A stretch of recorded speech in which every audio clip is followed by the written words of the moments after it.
Look, just because I'm the closest we've got to a JRPG guy doesn't mean that I don't enjoy the occasional first-person shooter from time to time. I've waxed poetic about all the time I spend deploying laptop guns and camping the Far Site in the original Perfect Dark. But I'm not a fan of where the genre has gone. Much as I've tried, the brown and bloom, chest-high wall-littered landscape, I could turn on the news and hear about unrest in third-world countries. I don't particularly care for subjecting myself to a swarm of idiots in online multiplayer, and I reside deep in the uncanny valley. The more realistic the game, the more jarring and off-putting I find it with my super-powered gun, perfectly capable of reducing a Jersey barrier to pieces, can't even break a window so I can get inside.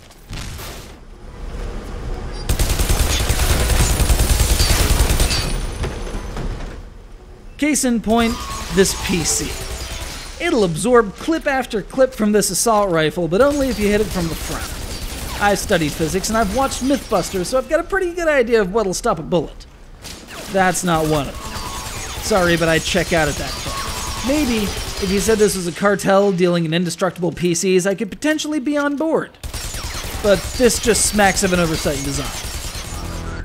Welcome to the network. There's a story behind Bodycount, or so I'm told. A pleasant woman's voice helps you on your way, exterminating both sides of a bloody civil war in a West African republic, and the UN couldn't give a flying crap. So it's up to the network, and you, blandly named ex-US Army Johnson, to descend into the fray and regulate by investigating the engagement, putting down key instigators, and, well, killing damn near everyone else unfortunate enough to cross your path. You've got your choice of 2 weapons, which can be switched at cache points at the beginning of some missions, each with their own strengths and weaknesses. That said, it's not until the 3rd stage that you gain access to a silencer, so stealth's not exactly going to be your go-to.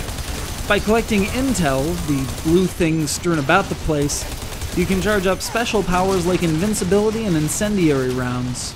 You're going to need them. He's not carrying much of interest. Search the area. GPS locator acquired. I suppose it looks decent, if not good. I mean, aside from an alarming preponderance of lawn chairs, I can believe all the terrain and debris, even if it's less than functional from a gameplay angle. The sound is, well, mostly bullets, except when it's not. Like when it's a pleasant woman.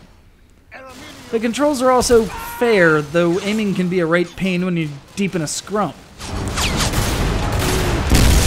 The AI seems absolutely ridiculous at times.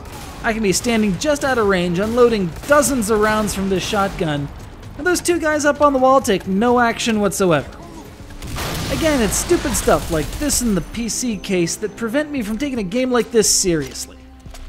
It'd be like trying to watch Casablanca, and in the background is some NPC caught between panel lines frantically turning 90 degrees over and over again.